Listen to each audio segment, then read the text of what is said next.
When those 1,000 planners arrived, I was so fired up about selling them because I was like, oh my God, now I need to sell these. And guess what? I only have 4 months to do it because January starts, in 4 months.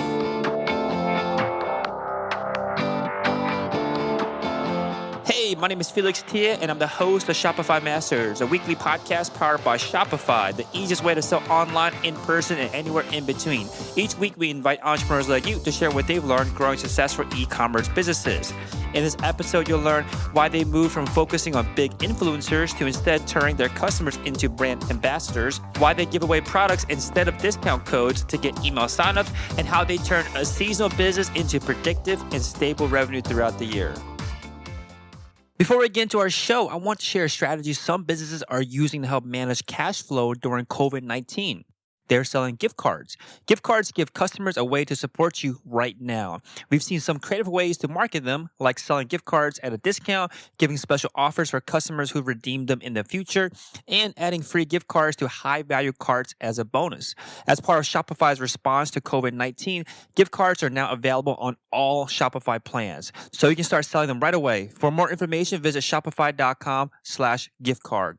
Today, I'm joined by Marissa Groots from STIL. STIL is a company that aims to design organizational products that inspires women to feel, work, and find their best selves. And was started in 2014 and based out of Vancouver, Canada. Welcome, Marissa. Hi. So the idea behind the business started because you yourself were looking for a planner? Yeah. So, I've been a, so to speak, planner girl for a pretty long time. I actually used planners when I was in elementary school and then all the way through high school. And I remember even back then, I would kind of alter my planners to fit my needs and to fit my style and to make them look a certain way that kind of like made me feel good about using them. So at the time I had a full-time job. I also had a side gig. I was actually doing Stella and Dot. I was like a stylist for them. So I was doing these jewelry parties because I was kind of like looking for a side gig. And then I was also going to school for 3 nights a week in design. And so I had basically these 3 different schedules that I had to organize. And there was just a lot going on. So I knew that I needed a good planner to kind of like get me through that year. So I went to Indigo chapters here in Canada and got myself a planner. I felt really good about it. I was excited to use it. But then when I actually got into using it, I realized very quickly that it wasn't very functional.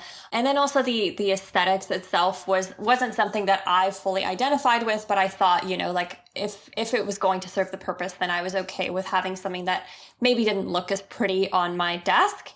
So after that, after realizing that the planner that I had purchased that I spent $40 on really wasn't very functional, I decided to do a little bit of research into what planners existed out on the market that were maybe a bit of a higher price point, but that had some of the things that I really needed in a planner, which was most importantly being able to separate all of my tasks and to-do lists from my actual scheduling and time-based activities every day. And what I ended up coming across, at least at the time, this was 2014, I noticed that a ton of planners were targeted towards moms or new moms who were doing, like activity planning, meal planning, a lot of scheduling for their kids, grocery lists, all things that I necessarily didn't need at the time because I was 24. So I didn't necessarily want those things. And I also, a lot of the cover designs were floral or they had, different colored stripes, or it was a lot of kind of like polka dot type of things. So I just wanted something that was really clean looking, really beautifully designed.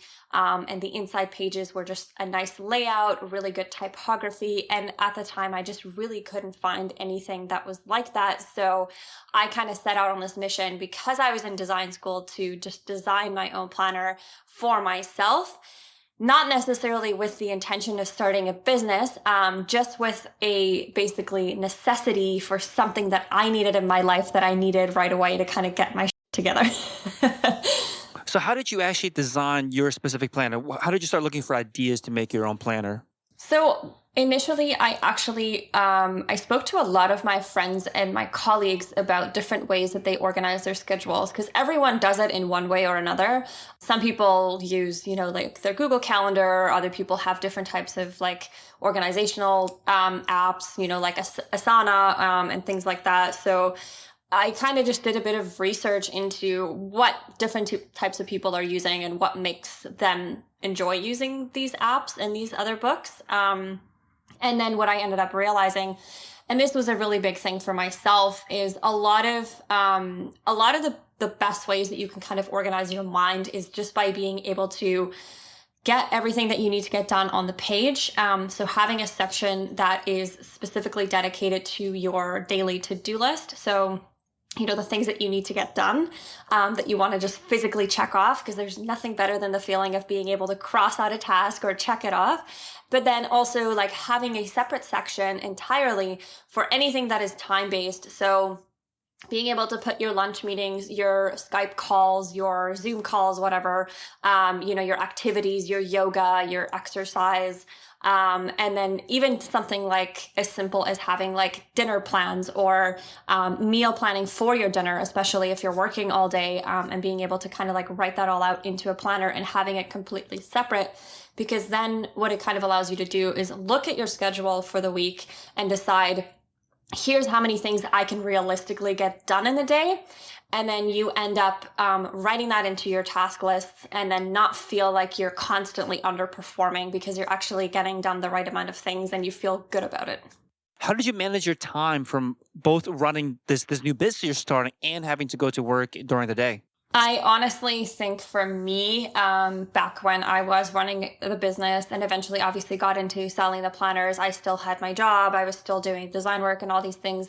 What helped me like above all else was knowing my schedule and putting every single thing into my schedule that I was doing in a day, so that I had kind of like my hours planned out, versus loosely being like, okay, well, maybe now I should probably be working on my business. No, like I think what really is important is like scheduling that time into your planner. So, dedicating, if you decide you're going to dedicate 3 hours a week or 4 hours a week to your business, schedule that into your planner, whether that is every night that, you're working on your business from like 7 to 10, or, Saturday mornings from like 8 a.m. until noon, you're working on your business. Make sure you're actually putting that physically into your planner, because not only is it then in your schedule, but it also actually allows you to remember that better, and your mind feels more at ease knowing that you have this on paper. So when you are working a day job, which I think a lot of listeners might be out there in that situation where they have a day job, they have something else going on in their life that takes up a big chunk of their time, and they also now need to be focused on building a business. How do you actually choose the tasks, the things you need to do on your to-do list that actually move the needle? I think that what we often kind of get confused with is like importance and urgency. Like I think we often focus on urgency more than we focus on like importance. So I think it's actually a really good activity to basically look at your tasks and think about, okay, is this important or is it just urgent? Whereas I feel like usually when we get up, we're like, oh, like I really just need to get this done. This needs to get out of the way. But is it like thinking actively about like whether or not this is actually important, I think is a really defining kind of like productive task to do. Because oftentimes you can just get so overwhelmed with feeling like you have all of these crazy things to do. But if you actually look at your tasks and you kind of like start separating yourself from them, and you decide, okay, like maybe today I'm just going to focus on something that's really important that maybe I've been putting off, and then spend whatever time you have to get that done, because you're going to feel so great at the end of the day being like, wow, I actually did this and I didn't put it off any longer. Okay, so then once you had your idea, the design of that plan, of the ideal planner, how did you go that? What was the process to actually start getting those first prototypes, the first designs actually created? So I actually made, so the first planner I ever made was actually handmade, because for some strange reason, I decided to get into bookbinding. So I know how to make books, like hardcover books. So I know how to sew the pages together, make a spine, and like glue it all together and make an entire book. And so I actually made a few like planner books for some girlfriends of mine for Christmas. So I just thought that they would be the perfect gift to give to someone, like getting into the new year. And obviously it was something that was handmade and I was really proud of. And the feedback that I ended up receiving from, I think it was about 10 of them that I ended up making, was that, obviously it was an amazing gift, but also like, hey, this is really working for me. I've never used a planner this way and I'm finding myself so much more organized. Like, are you going to keep making them? Because I'll probably need one next year. And then I guess in my head, I kind of realized, oh, maybe there's actually a lot more like women that would need this type of planner in their life. So I decided to basically go out on a limb. I ended up quitting my 9-to-5 job, basically cold turkey. I just decided to give it up because I wanted to dedicate 100% of my time to running this thing and making this work, because I think what a lot of entrepreneurs forget, especially early on, is if you're not spending 100% of your time on your business, you end up not moving as quickly as you would like to. And there's also not that incredible scary fire like under you to be like, wow, like I need to make this work, otherwise I can't pay my bills. And I think that scariness of feeling like you don't know where your next paycheck is coming from is actually a really great place to be mentally when you're running a business, because it allows for kind of like innovation and new ideas to come, because you're pressured to kind of like come up with ways to get creative for making income. Got it. So now once you dove into this business, what were the first things you did? How did you actually set the business up?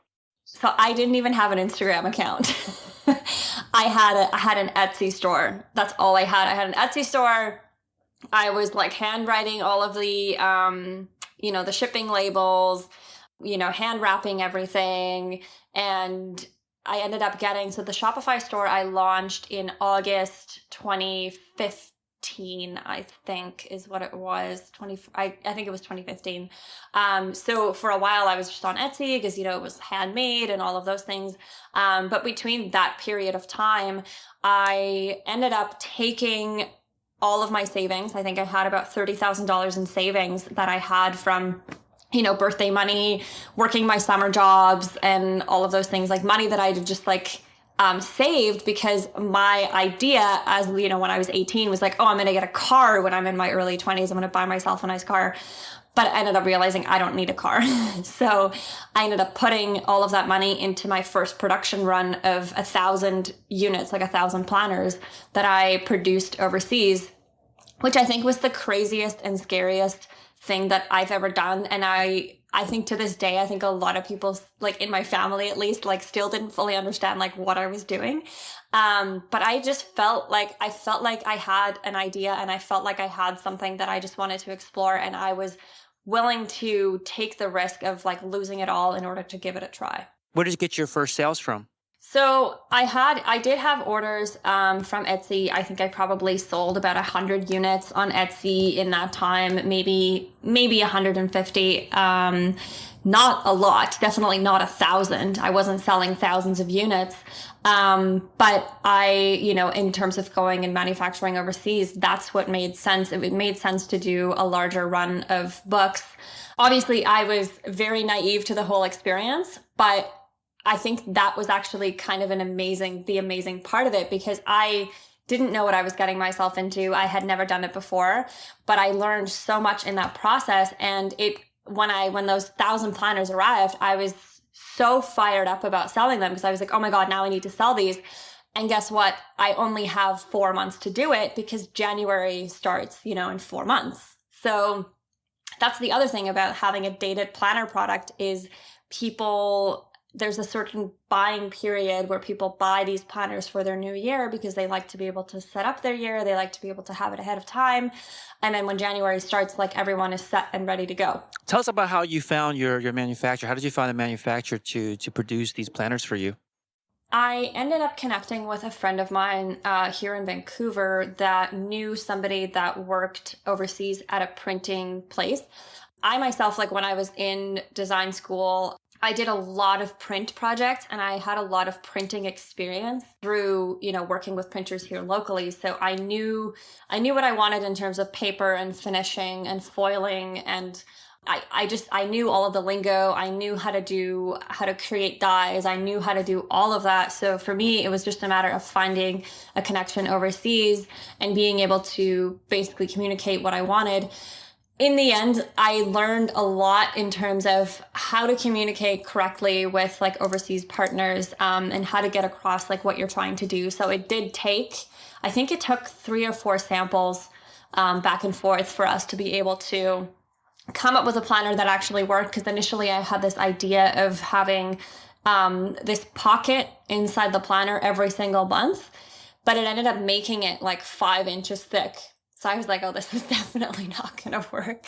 And so it was just a matter of like trying different things and figuring out, what makes sense, and like having to go back into InDesign and maybe redesign some layouts to make them fit nicely. So that process took a lot longer. In the initial stages of like my first production run, I was okay and decently happy with our first run, but I didn't feel like 110% ecstatic about it.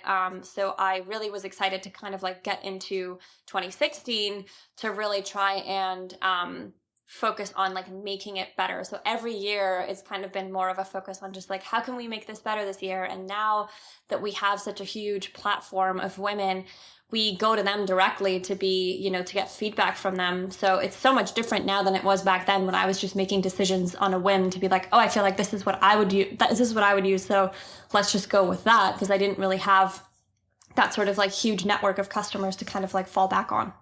So now looking back, how accurate were you with your guesses on what kind of planner your ideal customers wanted? I was pretty much dead on, actually. And that was the funny part. So this was the most hilarious part about this whole thing is I got these planners. I started selling them in August. And I remember the day that I launched my Shopify store, I got 1 order and I was panicking. I was like, oh my God, if I sell 1 planner like all month or like in the next 4 months, like what am I going to do? And it was kind of that sort of like moment of like, okay, like I need to figure this out. So I really kind of got creative with getting my product out there. And this is going to sound funny, but I kind of started my business in like the heyday of Instagram, when Instagram was just becoming this thing that now brands were using and bloggers were using and people were using sort of like to get influencer status. And there was no influencers back then.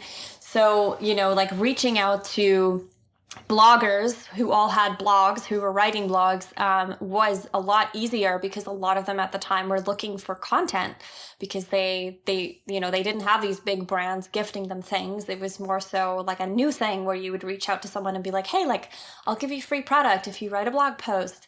And then that ended up translating into Instagram, like an Instagram post. So when this whole sort of like heyday of Instagram was happening, I was sending out product to these people that were bloggers at the time. And basically what I did is I strategically would send out, 2 or 3 a month.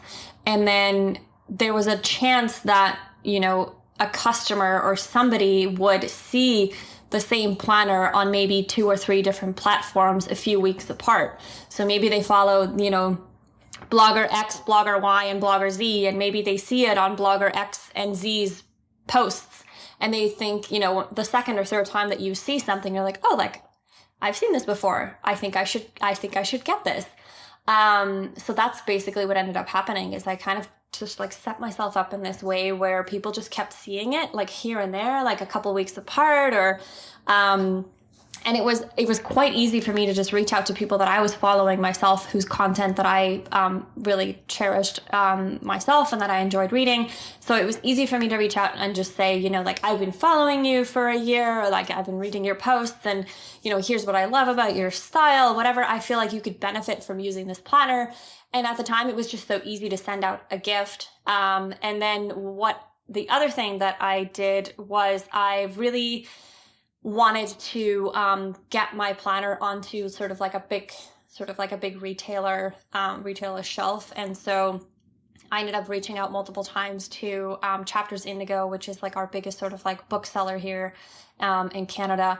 And they rejected me, I think, like 8 or 9 times.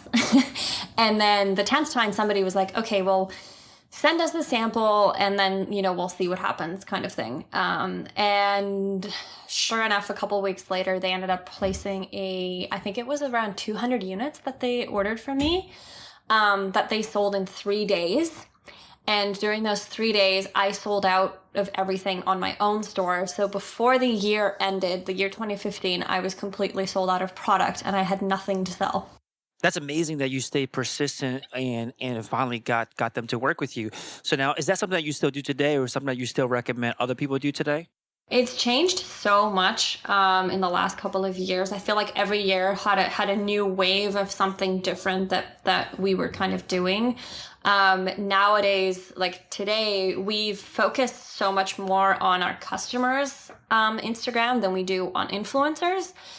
We do work with influencers, so to speak, but we don't have sort of like contracts with ambassadors or anything like that kind of promote our products for payment kind of thing. So we really just focus on we focus on everyday women who actually use our product, and we reach out to them to be like, hey, we'll give you a $250 gift card if you kind of like become an ambassador for us, and because you enjoy the products and you actually use it every single day. So we want to hear from you because you're like an accurate account of, what it's like to actually use the product and benefit from it.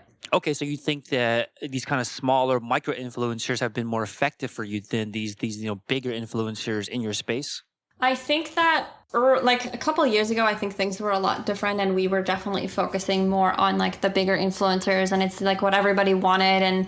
And then I think what ended up happening, and I think a lot of people probably resonate with this, is the market just got so saturated so that it was really difficult to kind of like figure out like, okay, is this person talking about this because they actually really like it, or just because they're getting paid, $2,000 to talk about it? Because I think that being like the authenticity is a really, really big part. And that's the reason why I got into what I'm doing, is I want to be able to have an impact on a person's life through my planner. And I want that to be an authentic experience. And so I really appreciate it when people reach out to me and say like, hey, like I think that I would really benefit from this planner. I think it would be really fun to like work together. That I am absolutely super ecstatic about. But I think it becomes hard to kind of discern like, okay, is this person talking about this because they're getting paid to talk about it, or are they talking about it because it actually has a big impact on their life? Because it would be heartbreaking for me to send a product to somebody that is then just going to end up in the trash. Yeah, I can see why the authenticity and the trust is not as, I guess, clear when it's a bigger influencer versus like a smaller influencer, smaller blog. Yeah, it's also honestly quite challenging to, reach out to some of those bigger bloggers. And it's not to say that I don't respect them and that I don't agree with like what they're doing. I think it's incredible and amazing.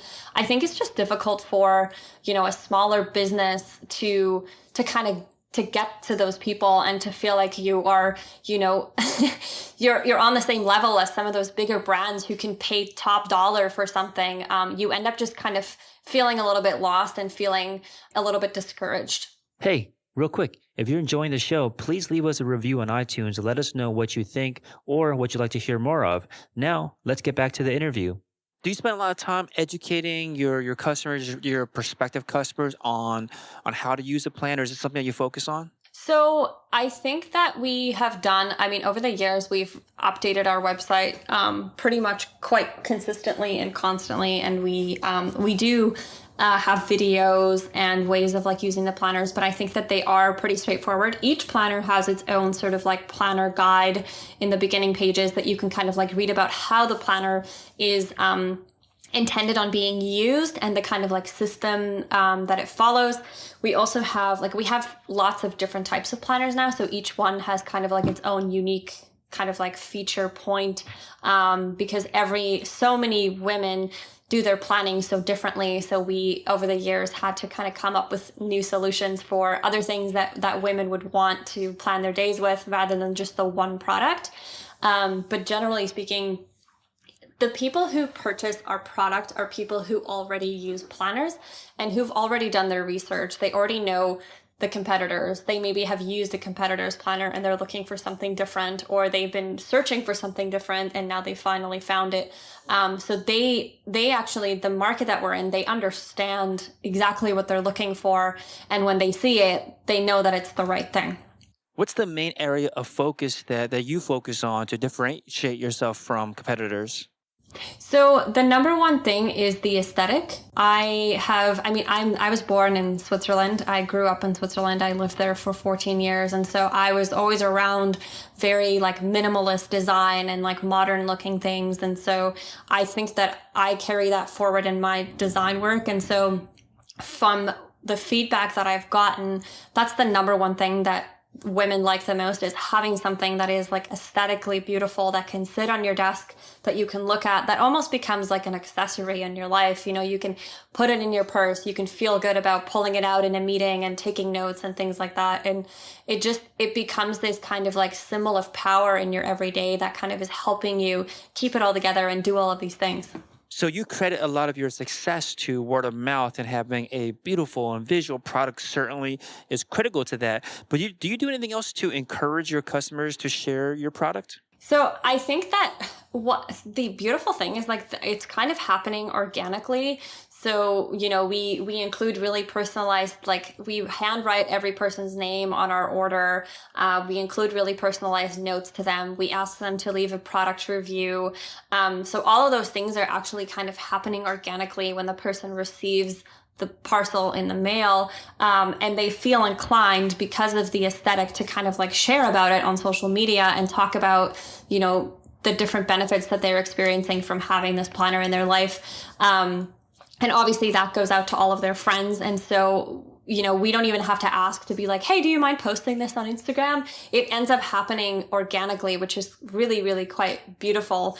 And obviously, in the age of e-commerce, I think that is a huge, huge thing. I think like having nice packaging and having something that makes people feel good, that they actually want to talk about, can be such a huge selling point for your brand. And obviously such a really great sort of like social share benefit, where you don't even have to ask them to promote it. They will just do it themselves because it's something that they resonate with. So you shared with us earlier that you worked with a big retailer. How did you come up with how were you able to partner with them? What's the process behind that? Well, honestly, I think I was getting really annoying to them. So they were just like, screw it. We'll just deal with this. But so I think that what ended up being kind of like the defining factor is that they requested 3 copies that they were going to send to a few different people to kind of review. And the overall, I guess, feedback had been that this is kind of a trend that they've been seeing in the planner community, maybe like a bit of a niche of something that they hadn't seen before. And this was kind of like in the age of like when Kate Spade was really big and everyone wanted everything Kate Spade. And so my planner kind of like fit in with that aesthetic. It's not an aesthetic that I identify with anymore. But you know, when I was 24, it made sense. But it just aesthetically fit really well into the lifestyle that I think their customer, or at least their female customer, was experiencing at the time. And obviously it ended up working out really well. They only sold online. We ended up being on their shelves. I think it was 2 years later we did a limited edition series of planners for Indigo, 2 years after that. So we were physically on the shelf then. However, I'm going to put a disclaimer here. I do not recommend working with a big retailer like that.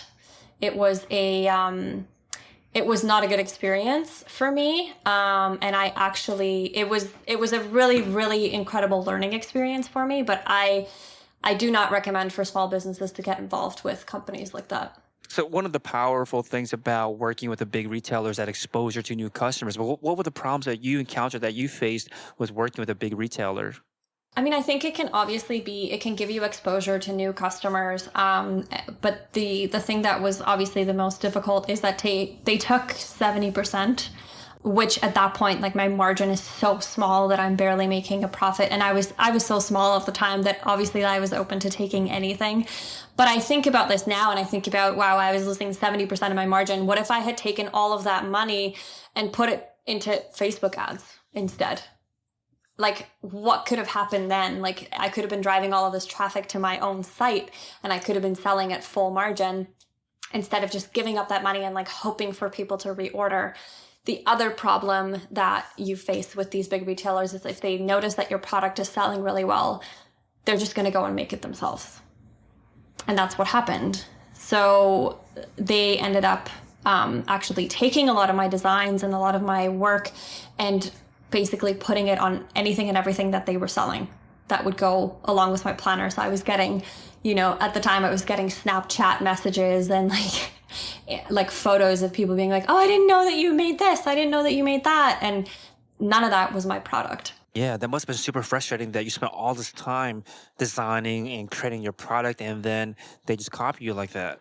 Very, especially if you're small and like you have all these cool ideas and then you see this company who's just like taking it and like ripping you off and there's nothing you can do, So I just think about, if you're going to give up, if you're going to leave money on the table, take that money and put it online and like drive all of that traffic to your own site.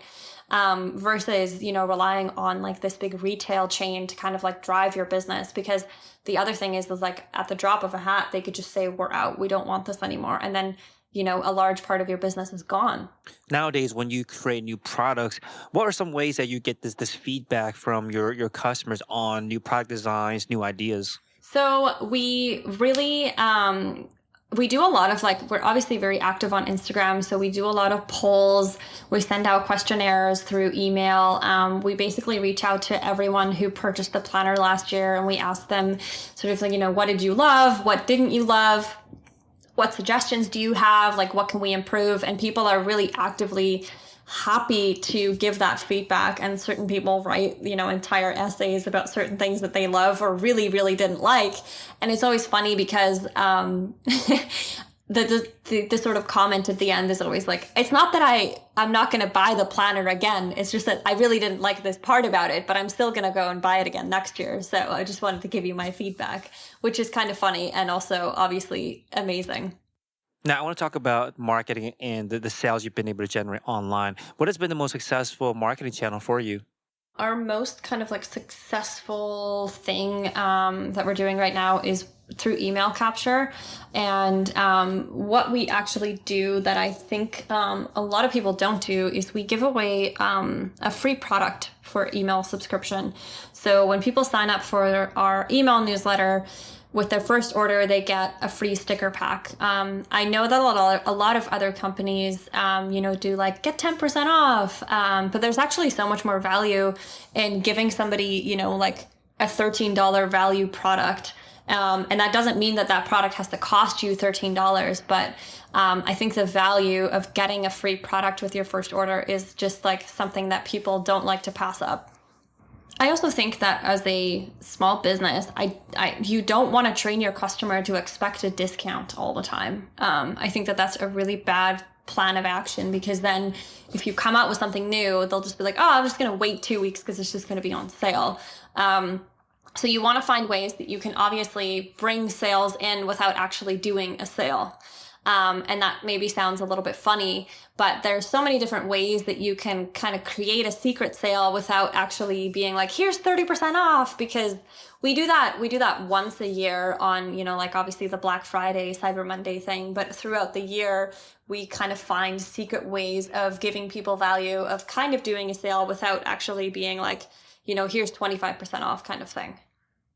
So we have kind of an email automation sequence set up that, they get, first they get a welcome email, they get sent a blog post about productivity, about how to get productive. And that blog post kind of includes one or two of our planners of just how to kind of crush your to-do list and how to be better with your to-do list and different tips and tricks that you can kind of like use to cross more things off. They get a video. They get, I think they get the third or fourth email. They do get a little discount if they haven't purchased at that point. But we really focus a lot on valuable content and making sure that kind of like people get this or feel like they want to be a part of this experience of like feeling productive, feeling motivated, and feeling like they have their life together. So you have a very seasonal product where you get most of your sales during a certain time of the year. How do you manage a business with a product like that? So we've actually been able to, over the last 2 years, we now have like extremely consistent revenue throughout the year. There aren't really necessarily any downtimes anymore. We do obviously have our big product, our big dated product at the end of the year, but that's the only dated product that we sell now. We have a quarterly planner that renews every 3 months. That is undated. We also have a 6-month planner that renews every 6 months. That's also undated, that has a slightly different layout. We have an 18-month planner. We have an academic planner that starts in September. So there's always, and people are always ordering these before they actually need them because they want to be able to put in the dates. They want to be able to add their appointments, add their anniversaries, their birthdays, all of those things, so that when they're actually ready to use it, they have it ready to go. Having a product that has a shelf life is obviously both, it's incredible, but it's also can be really challenging because, you know, if you don't sell within a certain time frame, it starts to devalue, and then you have to discount. You're being forced to discount because there's just so much less demand for it.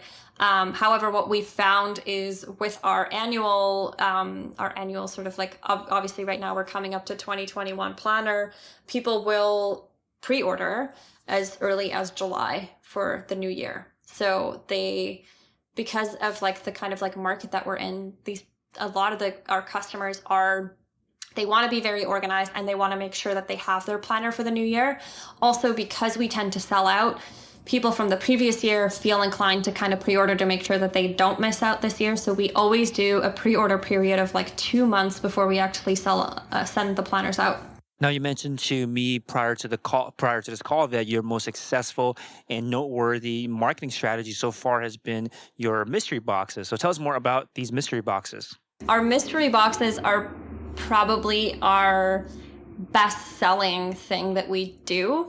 And the way that it works is that we come up with a series of items, like maybe that's 4 to 5 items that we have in our store that we can collectively like pull together to make sure that we still have, you know, just enough margin to sell these online without having to be like, oh, everything's 30% off. We just send out an email and we say, you know, we have a certain limited amount of mystery boxes available. You get 5 items for $55 instead of, you know, 90 or 110. And there's only, you know, 100 available. And then from my standpoint, what ends up being the alluring thing is like, oh, I'm getting all of these items that I'm going to need at some point anyway, you know, whether that's a pen or a desk pad or a notepad or a journal or a planner. You know, the people who are kind of like into organizing and who are into getting their lives together, they're going to want and use these things at some point anyway. And so to them, it just feels so exciting to be like, ooh, like, what am I going to get? What am I going to get in my box? Like and we usually add in like random little things, like we'll put in a hair clip or something else that like maybe they wouldn't necessarily expect.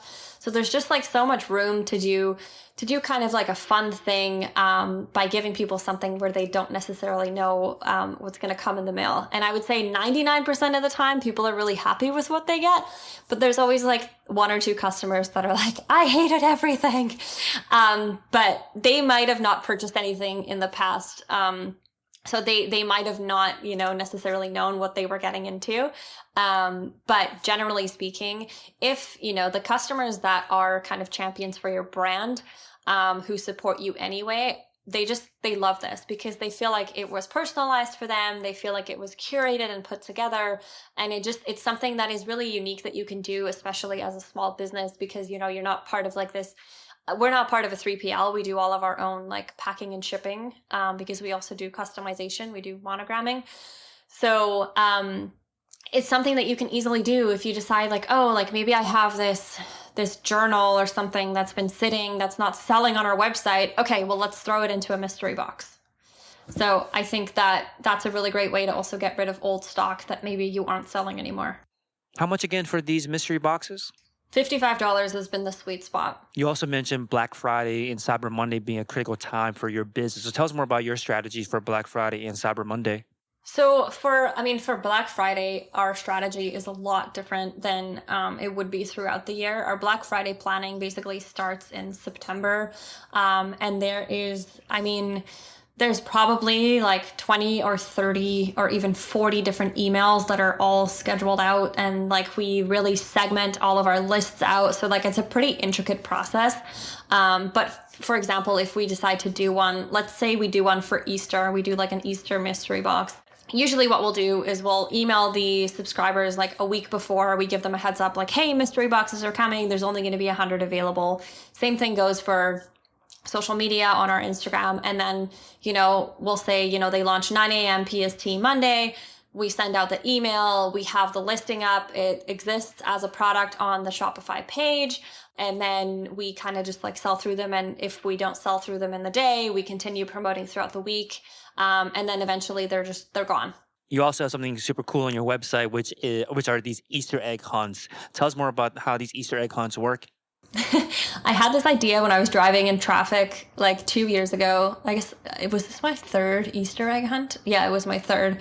So it was almost 3 years ago. I was thinking about, we had the mystery boxes, but how can we do this even better and like kind of different in a way that like nobody else is doing? So we decided to do, because Easter was coming up, I decided to do an Easter egg hunt. So what we do is I create these unique kind of like mystery boxes that all have kind of like different items. Some of them have the same items. So we usually do 2 different sized eggs. One egg is $98 and the other egg is $55. And then essentially what we do is we hide them throughout the website. So people have to go and search for them. And we only have one of each egg. So, whether you get egg number 1 or egg number 8, if you notice that the egg is sold out, that means that somebody else has already grabbed it. And that means that you have to continue hunting for an egg that's still available. And we usually launch these at like 8 a.m. and we're sold out by 9 a.m. And it's one of the only things that we do that sells out immediately. But it's also something that we can't do all the time. Like I think the reason that it works so well is because we only do it, the once a year, twice a year type of thing. Now, did you build the website in-house? You hired an agency to create the website, to create the online store? So actually my partner is the designer, and like we kind of do it together. So he's a really good coder. I really benefit from that. So him and I work on it together. We constantly improve it. We just changed all of our menu on the weekend. So we're always kind of like tweaking and going. It's really, really beneficial that I have somebody that can do the coding work if there's something that I want to change. So we work on it together on the website. What about any apps or products or services that you rely on to run your business? So our biggest thing over the last year has been switching to kind of what I was talking about earlier, switching to product for email sign up versus discount for email sign up. So we were using a different app last year that allowed you to basically put in your email, and then once you click to submit your email, a discount code immediately pops up versus having to send a discount code to the person's email first, where they have to go and check the email. But what we ended up deciding a couple of weeks ago is we use Klaviyo for our email newsletter software. And Klaviyo now has pop-ups. So we're actually now using a Klaviyo pop-up that directly kind of connects to our email. And it's actually performing really, really well, even though somebody has to actually go and check their email to get the code.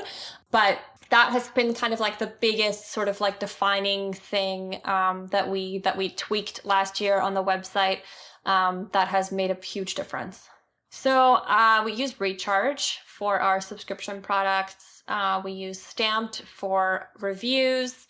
And then we also use meta fields within like sort of the product pages to kind of like customize certain things, add in your kind of like Instagram feed or sort of like, people sharing your product kind of thing.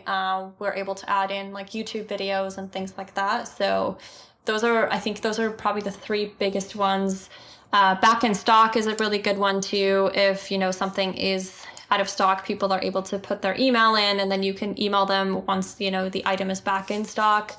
And then we use infinite options for the monogram feature. So I like how you have a video playing at the very top of the website. It's really the first thing that you see instead of an image. Why did you decide to do video instead of an image? I do, yeah, because I think it gives the brand an all-encompassing look and feel of like what it is about, and also like kind of gives people a look into like what is the lifestyle of STIL, what is that movement all about. So it's much easier to kind of communicate that over video than it is just through a static photo. So stilclassics.com is the website, is the store, and I'll leave you with this last question, Marissa. What do you think has been the biggest lesson you've learned this past year that you now want to apply moving forward? I think that recently what I've learned is that there are a multitude of things that can happen that are completely out of your control. And I think what's important to remember is that you continue to stay on your feet and reinvent whenever there's kind of like a difficult time. And I think that especially when you're going through difficult times, there's so much room for innovation. Thank you so much for your time, Marissa. Thank you. Thanks for tuning in to another episode of Shopify Masters, the e-commerce podcast for ambitious entrepreneurs powered by Shopify.